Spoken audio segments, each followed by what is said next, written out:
Joyful House for Once Upon a Storybook. I am glad to be here with you this Sunday as we continue the adventure of the third book of the Anne of Green Gables series called Anne of the Island. If you're new here, welcome into the Joyful House. Hope you'll just sit back, relax, and enjoy the story. If you'd like to hear or catch up on the other ones, they are listed in a playlist on the channel under Once Upon a Storybook Anne of Green Gables. And if you're a returning friend, welcome back. It is so great to spend this Sunday afternoon with you. Today we're going to be looking at chapters 11, The Round of Life, and chapter 12, Avril's Atonement. All right. Before we get started today, I am going to go ahead and give you your joy word. And today's joy word, as you can see, is align. Align, A-L-I-G-N. The definition of align is bring into harmony or agreement. The intention of this word here in the Joyful House is synchronize your actions, your values, and aspirations for deeper fulfillment. So the definition of align is bring into harmony or agreement, and the intention of this word here in the Joyful House is synchronize your actions, values, and aspirations for deeper fulfillment. All right. Join me for chapter 11, The Round of Life. Anne was back in Avonlea with the luster of the Thornbird Scholarship on her brow. People told her she hadn't changed much, and in a tone which hinted they were surprised and a little disappointed that she hadn't. Avonlea had not changed either, at least so it seemed at first. But as Anne sat in the Green Gables pew on the first Sunday after her return and looked over the congregation, she saw several little changes which, all coming home to her at once, made her realize that time did not quite stand still in Avonlea. A new minister was in the pulpit, and in the pews were more than one familiar face that was missing forever. Old Uncle Abe, his proselytizing over and done with, Mrs. Peter Sloane, who had sighed it was to be hoped for the last time, Timothy Cotton, who, as Miss Rachel Lynde said, had actually managed to die at last after practicing at it for 20 years, and old Josiah Sloane, whom nobody knew in his coffin because he had his whiskers neatly trimmed, were all sleeping in the little graveyard behind the church. And Billy Andrews was married to Nettie Blewett. They appeared out that Sunday when Billy, beaming with pride and happiness, showed his beplumbed and be-silked bride into the Harmon Andrews pew. Anne dropped her lids to hide her dancing eyes. She recalled the stormy winter night of the Christmas holidays when Jane had proposed for Billy. He certainly had not broken his heart over his rejection. Anne wondered if Jane had also proposed to Nettie for him, or if he had mustered enough spunk to ask the fateful question himself. All the Andrews family seemed to share in his pride and pleasure, from Miss Harmon in the pew to Jane in the choir. Jane had resigned from the Avonlea school and intended to go west in the fall. "Can't get a beau in Avonlea, that's what," said Miss Rachel Lynde scornfully. "Says she thinks she'll have better health out west. I never heard her health was poor before." "Jane is a nice girl," Anne had said loyally. "She never tried to attract attention as some did." "Oh, she never chased the boys, if that's what you mean," said Miss Rachel. "But she'd like to be married just as much as anybody, that's what. What else would take her out west to some forsaken place whose only recommendation is that men are plenty and women scarce? Don't you tell me." But it was not at Jane Anne gazed that day in dismay and surprise. It was at Ruby Gillis, who sat beside her in the choir. What had happened to Ruby? She was even handsomer than ever, but her blue eyes were too bright and lustrous, and the color of her cheeks were hectically brilliant. Besides, she was very thin. The hands that held her hymn book were almost transparent in their delicacy. "Is Ruby Gillis ill?" Anne asked of Miss Lynde as they went home from church. Ruby Gillis is dying of galloping consumption, said Miss Lynde bluntly. Everybody knows it except herself and her family. They won't give in. If you ask them, she's perfectly well. She hasn't been able to teach since she's had that attack of congestion in the winter, but says she's going to teach again in the fall, and she's after the White Sands School. She'll be in her grave, poor girl, when White Sands School opens. That's what. Anne listened in shocked silence. Ruby Gillis, her old school chum, dying? Could it be possible? Of late years they'd grown apart, but the old tie of schoolgirl intimacy was there and made itself felt sharply in the tug the news gave at Anne's heartstrings. Ruby, the brilliant, the merry, the coquettish, it was impossible to associate the thought of her with anything like death. She had greeted Anne with gay cordiality after church and urged her to come up the next evening. I'll be away Tuesday and Wednesday evening, she had whispered triumphantly. There's a concert at Cromarty at a party at White Sands. Herb Spencer's going to take me. He's my latest. Be sure to come up tomorrow. I'm dying for a good talk with you. I want to hear all about your doings at Redmond. Anne knew that Ruby meant that she wanted to tell Anne all about her own recent flirtations, but she promised to go, and Diana offered to go with her. I've been wanting to go see Ruby for a long while, she told Anne when they left Green Gables the next evening, but I really couldn't go alone. It's so awful to hear Ruby rattling on as she does and pretending that there's nothing the matter with her, even when she can hardly speak for coughing. She's fighting so hard for her life, and yet she hasn't any chance at all, they say. The girls walked silently down the road, Twilight Road. The robins were singing vespers in the high treetops, filling the golden air with their jubilant voices. The silver fluting of the frogs came from marshes and ponds, over fields where seeds were beginning to stir with life and thrill to the sunshine and rain that had drifted over them. The air was fragrant with the wild, sweet, wholesome smell of young raspberry copse, while mists were hovering in the silent hollows and violet stars were shining bluely on the brooklands. What a beautiful sunset, said Diana. Look, Anne, it's just like a land in itself, isn't it? That long, low bank of purple cloud is the shore, and the clear sky further on is like the golden sea. If we could sail to it in the moonshine boat Paul wrote of in his old composition, you remember, how nice it would be, said Anne, rousing from her reverie. Do you think we could find all our yesterdays there, Diana? All our old springs and blossoms? The beds of flowers that Paul saw that are the roses that have bloomed for us in the past? Don't, said Diana. You make me feel as if we were old women with everything in life behind us. I think I've almost felt as if it were since I heard about poor Ruby, said Anne. If it's true that she's dying, any other sad thing might be true too. You don't mind calling in at Elisha Wright's for a moment, do you? Asked Diana. Mother asked me to leave this little dish of jelly for Aunt Atossa. Who is Aunt Atossa? Oh, haven't you heard? She's Miss Sampson Coates of Spencervale, Miss Elijah Wright's aunt. She's Father's aunt, too. Her husband died last winter, and she was left very poor and lonely, so the Wrights took her to live with them. Mother thought we ought to take her, but Father put his foot down. Live with Aunt Atossa, he would not. Is she so terrible? Asked Anne absently. You'll probably see what she's like before we can get away, said Diana significantly.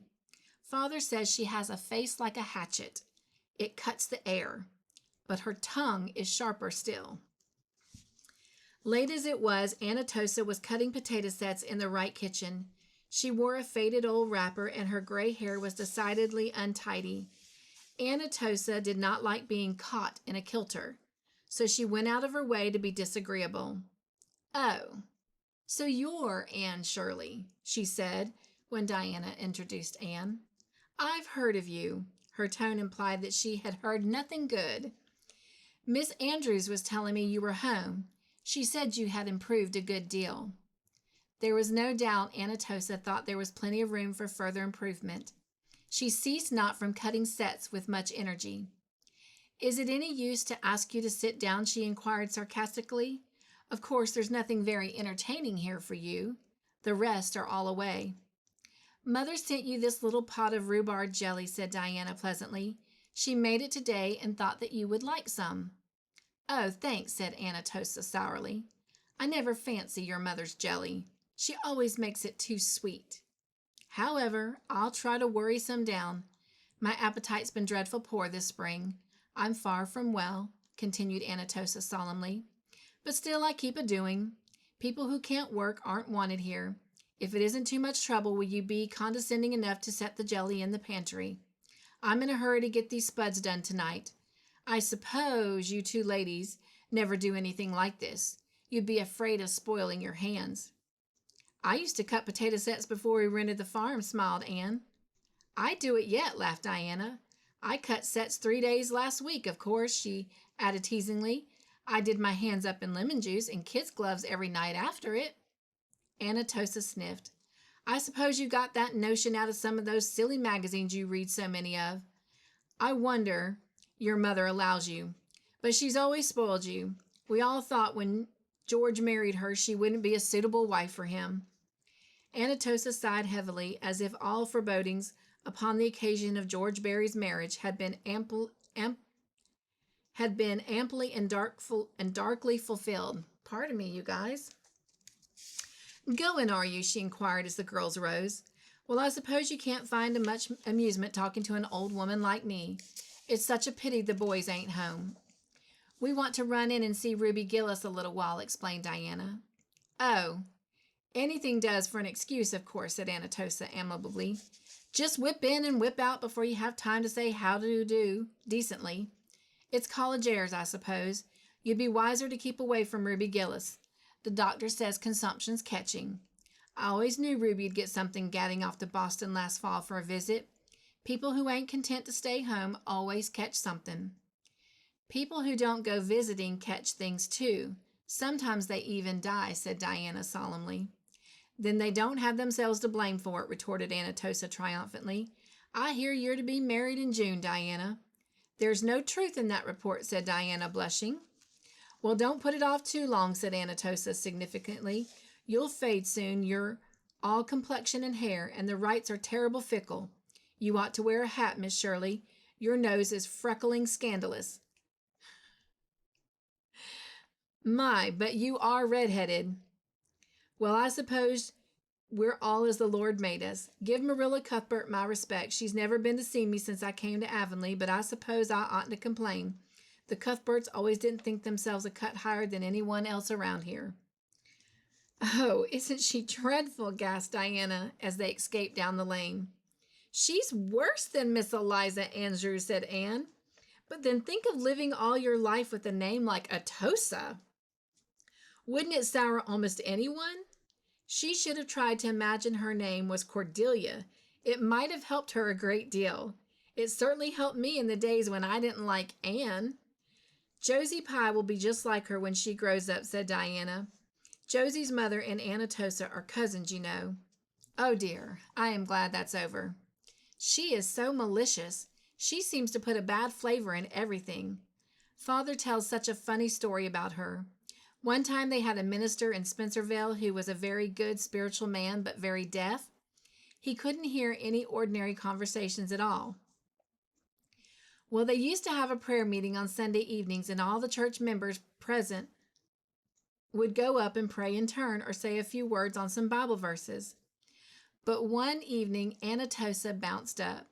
She didn't either pray or preach. Instead, she lit into everybody else in the church and gave them a fearful raking down, calling them right out by name and telling them how they had all behaved, and casting up all the quarrels and scandals of the past 10 years. Finally, she wound up by saying that she was disgusted with Spencerville Church, and she never meant to darken its door again, and she hoped a fearful judgment would come upon it. Then she sat down out of breath, and the minister, who hadn't heard a word she said, immediately remarked in a very devout voice, "Amen. The Lord grant our dear sister's prayer." You ought to hear Father tell that story. "Speaking of stories, Diana," remarked Anne in a significant, confidential tone, "do you know that lately I've been wondering if I could write a short story? A story that would be good enough to be published?" Why, of course you could, said Diana after she has gasped the amazing suggestion. Grasped the amazing suggestion. You used to write perfectly thrilling stories years ago in our old story club. Well, I hardly meant one of that kind of stories, smiled Anne. I've been thinking a little about it a little of late, but I'm also afraid to try, for if I should fail, it would be too humiliating. I heard Priscilla say once that all Mrs. Morgan's first stories were rejected, but I'm sure yours wouldn't be, Anne, for it's likely editors have more sense nowadays. Margaret Burton, one of the junior girls at Redmond, wrote a story last winter, and it was published in the Canadian Women. I really do think I could write one at least as good. And will you have it published in the Canadian Woman? I might try one of the bigger magazines first. It all depends on what kind of story I write. What is it to be about? I don't know yet. I want to get hold of a good plot. I believe that it is very necessary from an editor's point of view. The only thing I've settled on is the heroine's name. It is to be Avril Lester. Rather pretty, don't you think? Don't mention this to anyone, Diana. I haven't told anybody but you and Mr. Harrison. He wasn't very encouraging. He said there was far too much trash written nowadays as it was, and he expected something better of me after a year of college. What does Mr. Harrison know about it? Demanded Diana scornfully. They found the Gillis home gay with lights and collars. Leonard Kimball of Spencerville and Morgan Bell of Cromarty were glaring at each other across the parlor. Several merry girls had dropped in, and Ruby was dressed in white, and her eyes and cheeks were very brilliant. She laughed and chattered incessantly, and after the other girls had gone, she took Anne upstairs to display her new summer dresses. I've a blue silk to make up yet, but it's a little heavy for summer wear. I think I'll leave it until the fall. I'm going to teach in White Sands. You know, how do you like my hat? That one you had on in church yesterday was really dinky, but I like something brighter for myself. Did you notice those two ridiculous boys downstairs? They've both come determined to sit each other out. I don't care a single bit about either of them, you know. Herb Spencer is the one I like. Sometimes I really do think he's Mr. Right.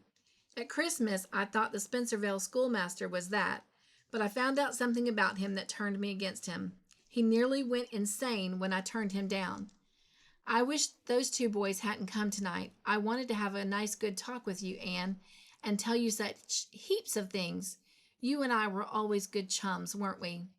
Ruby slipped her arm about Anne's waist with a shallow little laugh. But just for a moment their eyes met, and behind all the luster of Ruby's, Anne saw something that made her heart ache.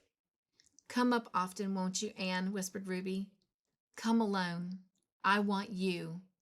Are you feeling quite well, Ruby? Me? Why, I'm perfectly well. I never felt better in my life. Of course, that congestion last winter pulled me down a little, but just see my color. I don't much look like an invalid, I'm sure. Ruby's voice was almost sharp. She pulled her arm away from Anne as if in resentment, and ran downstairs where she was gayer than ever, apparently so much absorbed in bantering her two swains that Diana and Anne felt rather out of it and soon went away. Chapter 12. Avril's Atonement.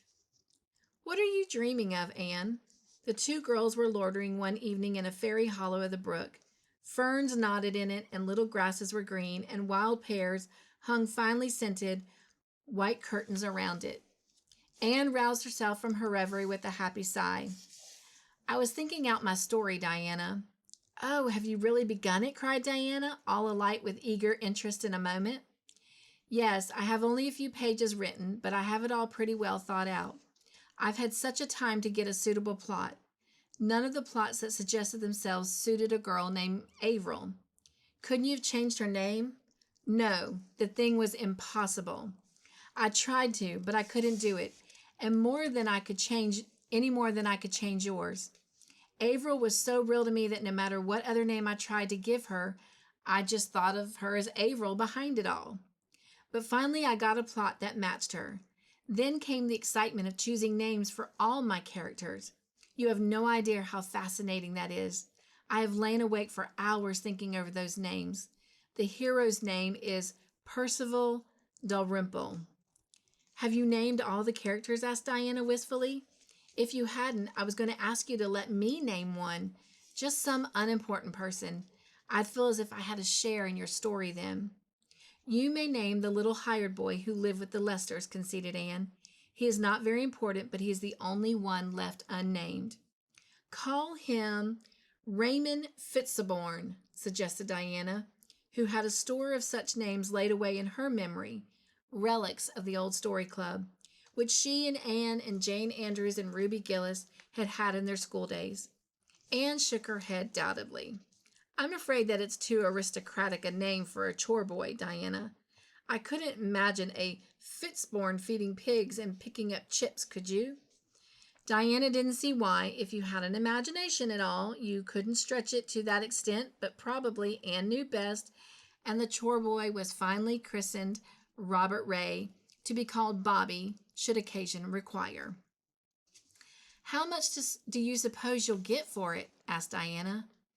But Anne had not thought about this at all. She was in pursuit of fame, not filthy liquor, and her literary dreams were as yet untainted by mercenary considerations. You'll let me read it, won't you? Pleaded Diana. When it is finished, I'll read it to you and Mr. Harrison, and I shall want you to criticize it severely. No one else shall see it until it is published. How are you going to end it, happily or unhappily? I'm not sure. I'd like it to end unhappily because that would be so much more romantic.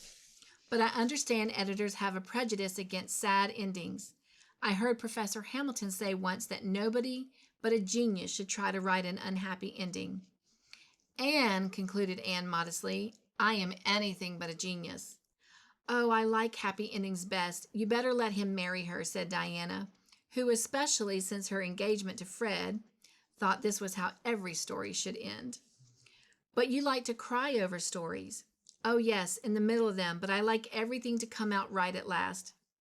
I must have one pathetic scene in it, said Anne thoughtfully. I might let Robert Ray be injured in an accident and have a death scene. No, you mustn't kill Bobby off, declared Diana, laughing. He belongs to me, and I want him to live and flourish.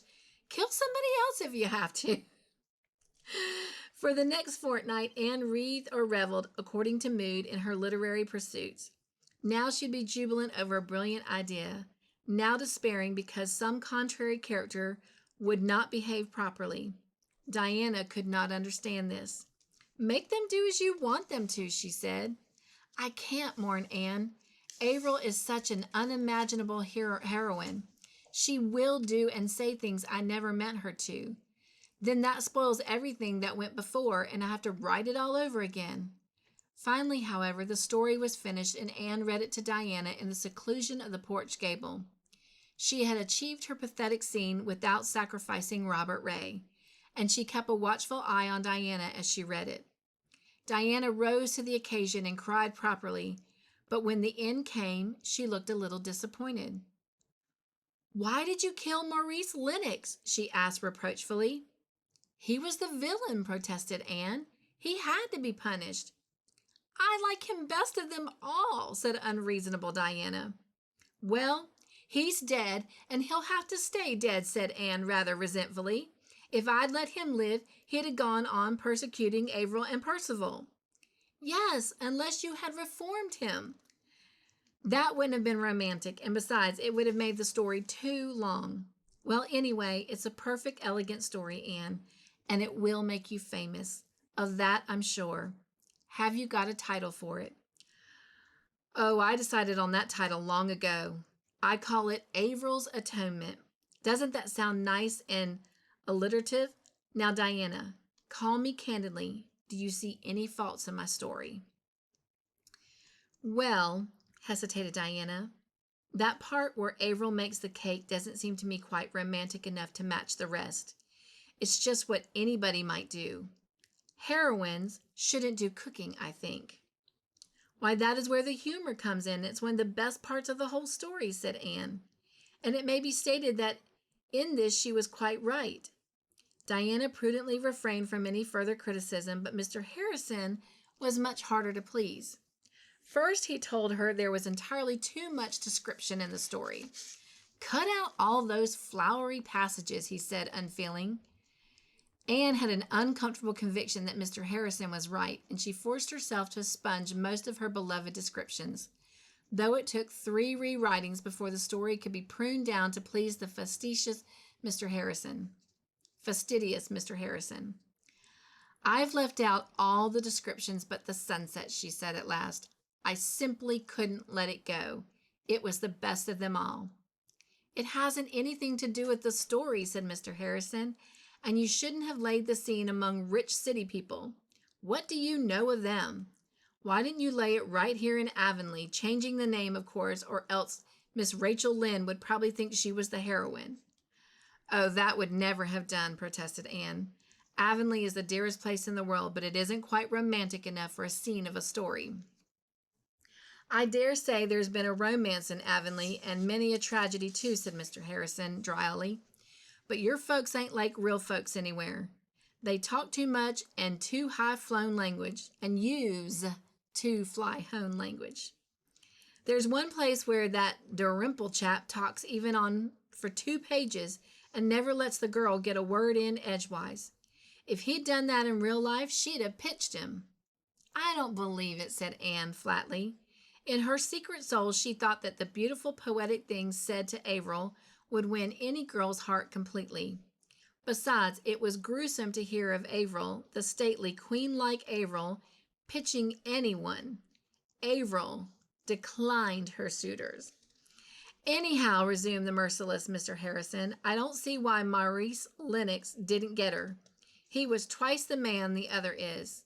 He did bad things, but he did them. Percival hadn't time for anything but mooning. Mooning? That was even worse than the word pitching. Maurice Lennox was the villain, said Anne indignantly. I don't see why everyone likes him better than Percival. Percival is too good. He's aggravating. Next time you write about a hero, put a little spice of human nature in him. Averil couldn't have married Maurice. He was bad. She'd have reformed him. You can reform a man. You can't reform a jellyfish, of course. Your story isn't bad. It's kind of interesting, I'll admit. But you're too young to write a story that would be worthwhile. Wait 10 years. Anne made up her mind that the next time she wrote a story, she wouldn't ask anybody to criticize it. It was too discouraging. She would not read the story to Gilbert, although she told him about it. If it's a success, you'll see it when it's published, Gilbert. But if it's a failure, nobody shall ever see it. Marilla knew nothing about the venture. In imagination, Anne saw herself reading a story out of a magazine to Marilla and trapping her into the praise of it. For in imagination, all things are possible. And then triumphantly announcing herself the author. One day, Anne took to the post office a long, bulky envelope, addressed with the delightful confidence of youth and inexperience to the very biggest of the big magazines. Diana was as excited over it as Anne herself. How long do you suppose it will be before you hear from it? She asked. It shouldn't be longer than a fortnight. Oh, how happy and proud I shall be if it's accepted. Of course it'll be accepted, and they'll likely ask you to send them more. You may be as famous as Miss Morgan someday. Anne, and then how proud I'll be of knowing you, said Diana, who possessed at least the striking merit of an unselfish admiration of the gifts and graces of her friends. A week of delightful dreaming followed, and then came a bitter awakening. One evening, Diana found Anne in the porch gable with suspicious-looking eyes. On the table lay a long envelope and a crumpled manuscript. Anne, your story hasn't come back, cried Diana incredulously. Yes, it has, said Anne shortly. Well, that editor must be crazy. What reason did he give? No reason at all.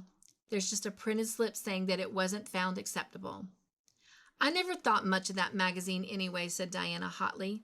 The stories in it are not half as interesting as those in the Canadian Woman, although it costs so much more. I suppose the editor is prejudiced against anyone who isn't a Yankee. Don't be discouraged, Anne. Remember how Miss Morgan's stories came back? Send yours to the Canadian Woman. I believe I will, said Anne, plucking up heart. And if it's published, I'll send that American editor a marked copy. But I'll cut the sunset out. I believe Mr. Harrison was right. Out came the sunset, but in spite of this heroic mutilation, the editor of the Canadian Woman sent Avril's Atonement back so promptly that the indignant Diana declared that it couldn't have been read at all and vowed she was going to stop her subscription immediately. Anne took this second rejection with the calmness of despair. She locked the story away in the garret trunk where the old Story Club tales repose. But first she yielded to Diana's entreaties and gave her a copy. "This is the end of my literary ambition," she said bitterly. She never mentioned the matter to Mr. Harrison, but one evening he asked her bluntly if her story had been accepted. "No, the editor wouldn't take it," she answered briefly. Mr. Harrison looked sideways at the flushed, delicate profile. "Well, I suppose you'll keep on writing them," he said encouragingly. "No, I shall never try to write a story again," declared Anne, with the hopeless finality of 19 when a door is shut in its face. "I wouldn't give up altogether," said Mr. Harrison reflectively. "I'd write a story once in a while, but I wouldn't pester editors with it. I'd write of people in places like I knew, and I'd make my characters talk everyday English, and I'd let the sun rise and set in the usual quiet way without much fuss over the fact. If I had to have villains at all, I'd give them a chance. And I'd give them a chance. There are some terrible bad men in the world, I suppose, but you have to go a long piece to find them, though Mrs. Lynde believes we're all bad. But most of us have got a little decency somewhere in us. Keep writing, Anne. No, it was very foolish of me to attempt it. When I'm through Redmond, I'll stick to teaching. I can teach. I can't write stories." "It'll be time for you to be getting a husband when you get through Redmond," said Mr. Harrison. "I don't believe in putting marrying off too long, like I did." Anne got up and marched home. There were times when Mr. Harrison was really intolerable. Pitching, mooning, and getting a husband. Ow! All right, well, thank you for joining me this beautiful Sunday afternoon for these 2 chapters. I hope you enjoyed them. I know I enjoyed my time here with you, and I definitely look forward to coming back next Sunday and reading the next 2 chapters. Have a great week, and until then, be joyful, stay crafty in your own way, make your own joyful creations, and be the joy, my friends, in everything that you do. Nugs and joy. Mwah. Bye.